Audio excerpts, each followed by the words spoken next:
أعوذ بالله من الشيطان الرجيم بسم الله الرحمن الرحيم وكذلك جعلناكم أمة وسطا لتكونوا شهداء على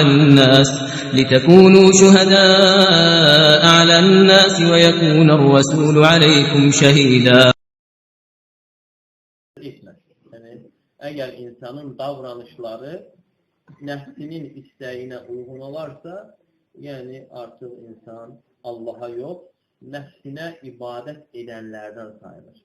Yani insanın hatta davranışları, müamelesi evinde, valideynleriyle, uşaqlarla, yoldaşıyla davranışının ibadet olması için necə olmalıdır? Şəriətin tələb etdiyinə uyğun şəkildə olmalıdır. Əgər şəriətin tələb etdiyinə uyğun şəkildə olmazsa, onda nə olur? Onda artıq insanın o qədər keçirdiyi vaxtı, davranışı hamısı nəfsinə ibadətə yazılır. Allaha yox, öz nəfsinə ibadət. Gör, nə qədər vaxtını insan həm zay etmiş olur və yaxud da bəzən də günah qazanmış olur. Amma nə vaxt insan öyrənir və atdığı addımları və davranışlarını və danışığını düzgün şəkildə edərsə və görürsən ki, hətta danışığında belə və davranışlarında da savab qazananlardan olur. Çünki elə-belə insan o vaxtını keçirir və yaxud da müəyyən işləri görür. Ona görə alimlər gətirir ki, istər-istəməz insan gündəlik ailəsi üçün bir şey alır, ev üçün nəsə alır. Hədisdə də gəlir ki, İnnəkə mə tunfiqu nəfəqətən təbtəği bihə vəcəllah. Sən de bir şey xərclədiyin zaman, onda da Allah rizasını nəzərdə tutsan, o da savaba yazılır. Və bir də niyyətdir. Sən elə-belə bunu alırsan.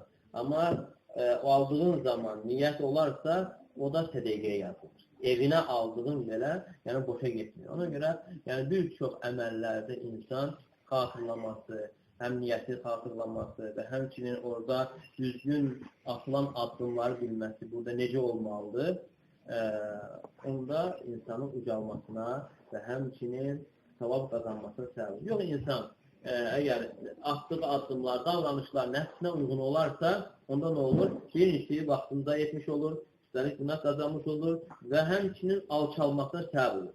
Və alimlər buyurur ki, insan iki maddədən yaranır. İnsan nədən yaranır? İki maddədən. Birincisi, bir ovuc torpaqdan və ikinci isə ona üfürülən ruhdan. Bir ovuc torpaqdan və bir də ona üfürülən ruhdan yaranmışdır. Əgər insan nəfsinə tabi olarsa, etdiyi əməllərində, davranışlarında nəfsinə tabi olarsa, insan palçığa tərəf meyil edir. Torpağa tərəf gedir. Torpağa tərəf gedəndə ucalır yoxsa alçalır? Alçalır. Amma nə vaxt ki, insan güzəşdə gedir, yəni nəfsinə tabi olur, nəfsini aşır, onda ruhuna tərəf meyil edir. Onda nə olur? Onda yüksəlir. Yəni bundan sonra insan özü seçsin. Alçalmaqla yüksəlməyi. Nə vaxt ki, insan etdiyi əməllər nəfsinə uyğun olmazsa, nəfsinin tələb etdiyi şəkildə yox, şəriətin tələb etdiyinə uyğun olarsa və həmçinin çalışarsa ki, məsələn, güzəşdə getsin. İstər-istəməz var, xatalar var, problemlər ola bilir və onların qarşılanma yolu var. Onları düzgün qarşılayarsa, güzəşdə gedərsə, güzəşdə getməklə insan nə olur? İnsan əksinə nə olur? Ucalır.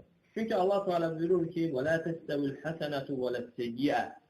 Heç vaxt yaxşılıqla pislik biri ola bilməz.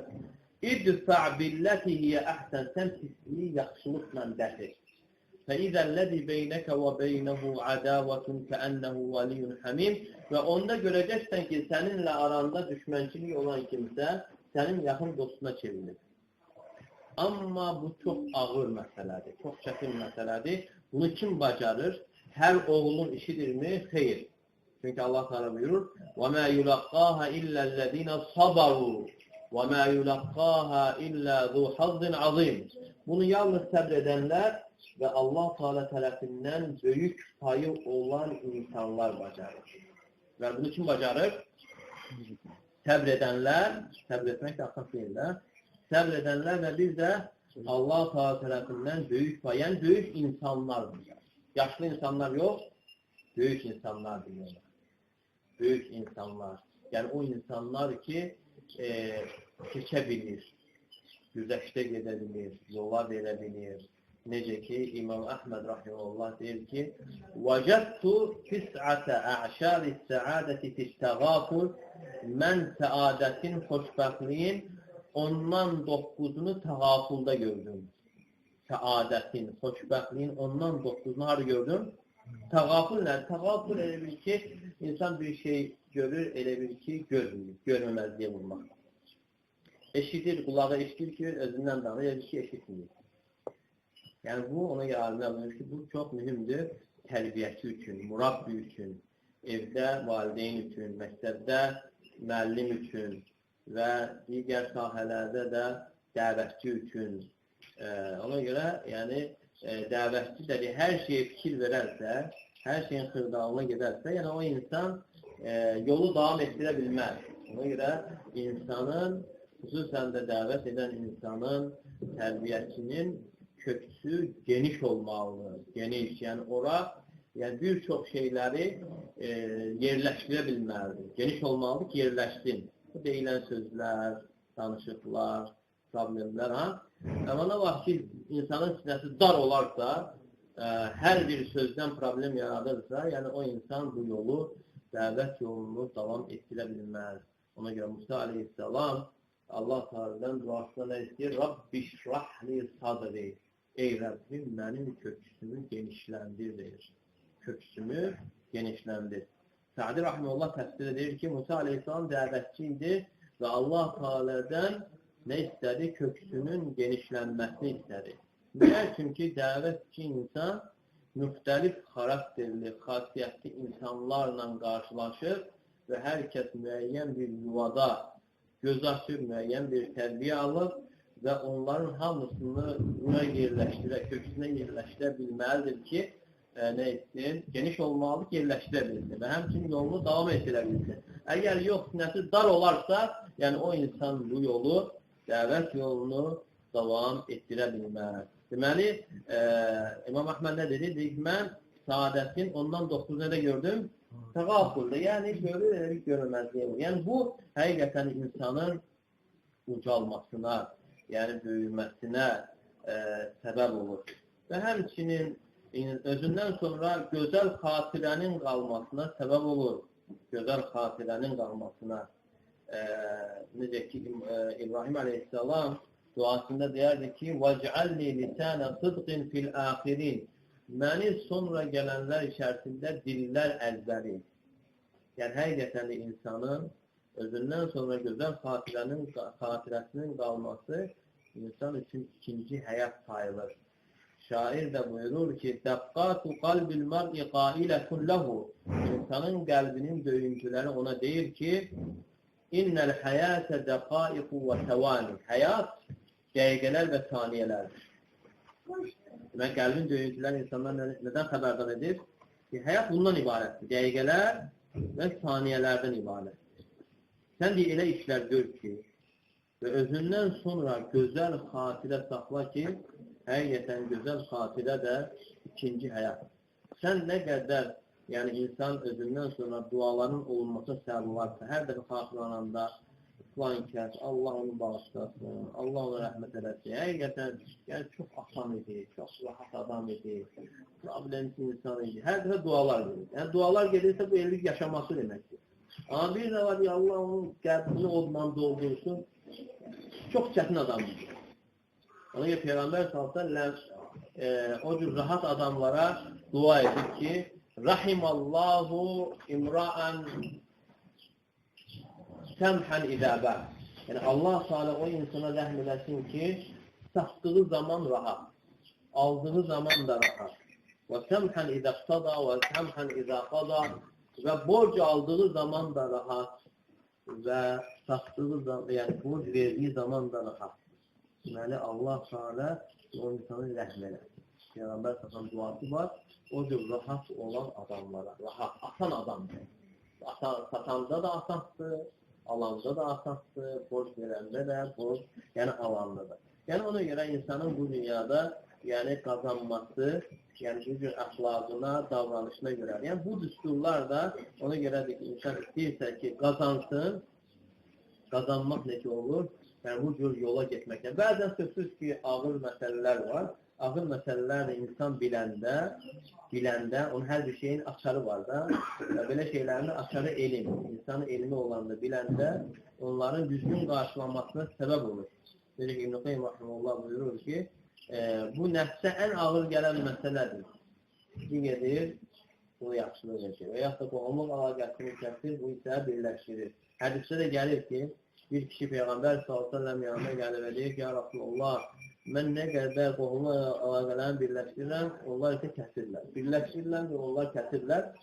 Və Peyğəmbər s.ə.v buyurur ki, nə qədər ki, sən belə davam edirsən, bil ki, səninlə bərabər, səninlə yanaşı Allah Teala tərəfindən bir yardımcı var və həmçinin elə bil ki, sən onların üzünə kül atmışsın.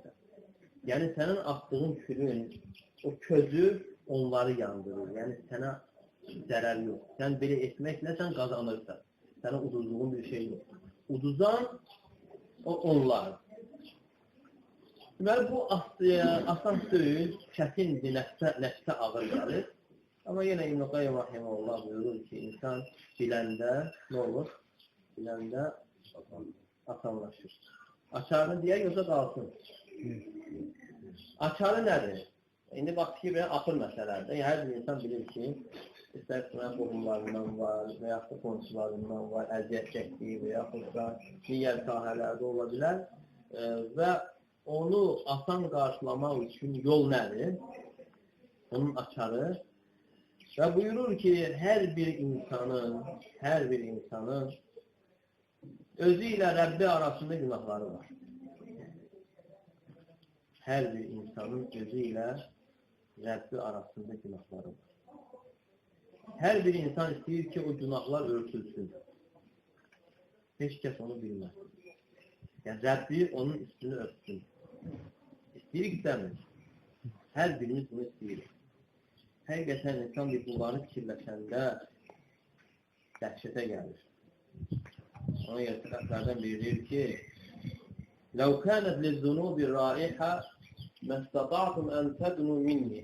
Əgər günahların iyi olsaydı, əgər günahların qoxusu olsaydı, siz mənə yaxınlaşa bilməzdiniz. Fikir verin, əgər insan xəyalına gətirsə ki, etdiyimiz günahların qoxusu var. Üfunətdən durma olmaz. Və yaxud da etdiyimiz günahlar bizim alnımıza yazılsa və yaxud da etdiyimiz günahların üstü açılsa, Allah Teala'nın örtməsi özü bir nimət. Yəni, heç kəs səni göstərmir ki, barmaqla filan günahın sahibi. Və sonra bir insan bununla kifayətlənmir, yenə Rəbbindən istəyir ki, o günaha görə ona əzab verməsin, bağışlanmağını istəyir. Həm dünyada əzab gəlməsin və həmçində ahirətdə. Bunu da istəyirikmi? Bunu da istəyirik. Bununla da kifayətlənmirik.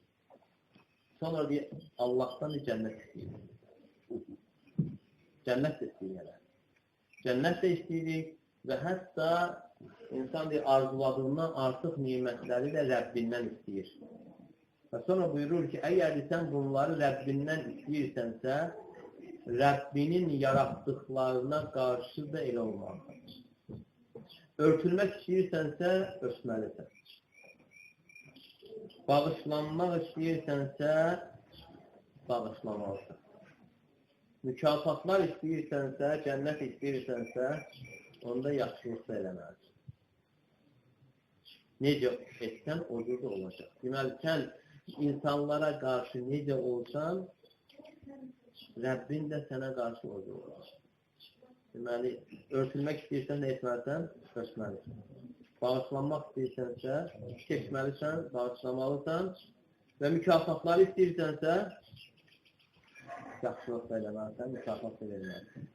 Hətta onda elə çıxır ki, bəzən deyir ki, halallıq vermirəm, hətta halallıq verməyin hələ kifayət edəmir. Hələ halallıq verəndən sonra bir qonaqlıq da verməlisən ki, daha düzgün olsun, yaxşı olsun.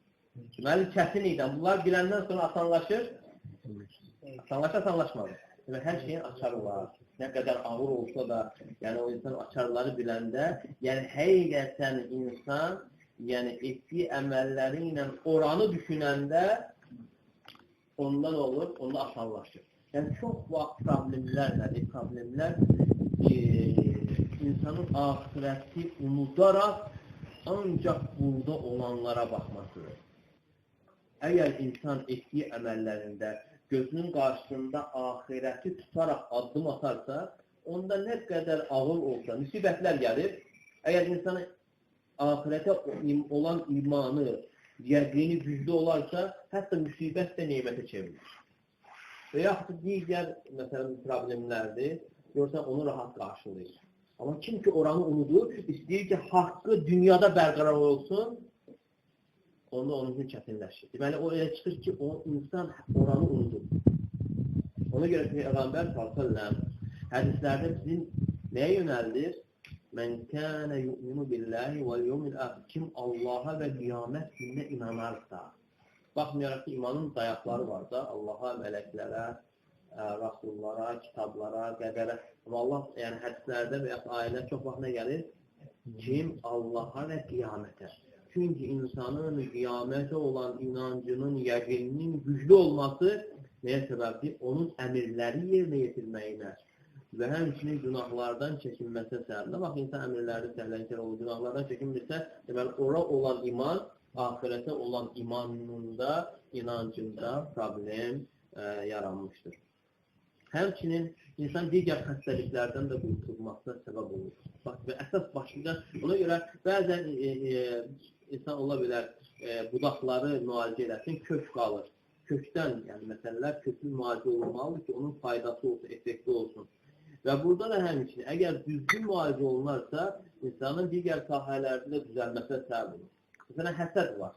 Həsəd bir çox sahələrdə ola bilir. Yəni, həmişə və yaxud da çox vaxt eyni peşə sahibləri bir-birinə həsəd aparır.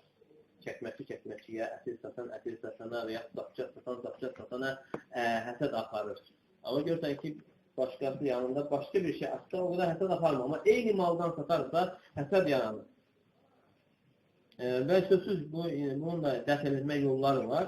Və İbn-i Qayyim Rahimullah burada maraqlı bir şey vurğulayır ki, əgər elm tələbəsi və ya alimə də həsəd apara bilir, amma onların niyyətləri həqiqətən axirət olarsa,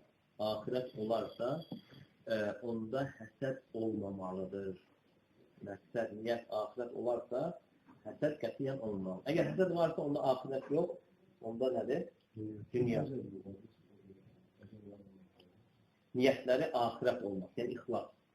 Əgər məsələn, sən öyrəndiyin elmlə niyyətin axirətdə, cənnəti qazanmaqdırsa, axirəti əldə etməkdirsə, ixlasdırsa, onda həsəd olmamalıdır.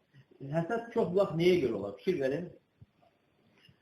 Məsələn, bələdiyyə seçkiləridir. 4-5 dənə namizəd var. Yer bir dənədir. Və bunlar da namizədliyi veriblər. Və bu biləndə ki, bu birdən qabağa keçər, nə olur? Həsəd yaradır. Və yaxud da məsələn, bu əsil satır, bu da yanına əsil satanda buna elə gəlir ki, ona gələn hususi var idi, o yarışını özünə tərəf çəkir. Ona görə həsəd yaranır. Amma məsələn, düzgün tutsa yaranmayacaq. Deyir ki, İbn-i Qayyim Rahimullah, burada bu bir dənədir. Məsələn, bir stəkandır. Mən də bunu götürmək istəyirəm və biləndə ki, bu qardaş da götürmək istəyir, məndə avtomatik nə yaranır? Həsəd yaranır ki, birdən o götürər. Amma ahirət isə, cənnət isə genişdir. Əgər sənin öyrəndiyin elmlə və yaxud da dəvətinlə məqsədin ahirət isə, cənnəti qazanmaqdırsa, bütün milyardlar, trilyonlar hamısı cənnətə girsə də yenə yeri var. Yəni, həsəd aparacağın bir şey yox. Deməli, yox, onda həsəd aparırsa bu adam, deməli, oranı yox, burada nəyi seçsin? Çatır məsələ? Ona görə insan niyyəti, həmişə axirət olarsa, cənnət olarsa, məsələn, hədsə gəlir ki, cəhənnəmdən ən axırıncı çıxana dünyanın 10 misli veriləcək. Ən axırıncı çıxana dünyanın 10 misli. Yəni, ona görə narahatçılığa yer yoxdur. O da dəvət edərsə, o da hamı öyrənsin. Hamı öyrənsin, hamı fayda versin. Yəni, burada narahatçılığa yer, əgər sənin niyyətin ixlasdırsa, oradırsa, narahatçılığa yer olmalı. Yoxsa narahat olursansa, deməli, onda nə var? Onda artıq həsədin yaranması səbəb buradır. Burada hər hansı bir şeyin əldə olunması. Ona görə, yəni, ixlas və insanın axirəti nəzərdə tutması və həm qəlbi xəstəliklərin, həsədin və digər xəstəliklərin aradan qalxmasına, həm müsibətlərin yüngülləşməsinə və həmçinin digər problemlərdən gözəl şəkildə çıxmasına, nə qədər məsələ nəfsə ağır gələn məsələ idi, yola verilməsinə görə necə səbəb olur. Niyə görə? Çünki biləndə ki, əsas oradır. Mən bircə orada qurtarım, onda burada nə qədər nəfsinə ağır gəlsə də, bunu söyübsə də, təhqir eləyibsə də və yaxud da təkfir eləyibsə də, görsən ki, nədir? Keçməyə nədir? Hazırdır. Niyə? Çünki oranı əldə etmək üçün.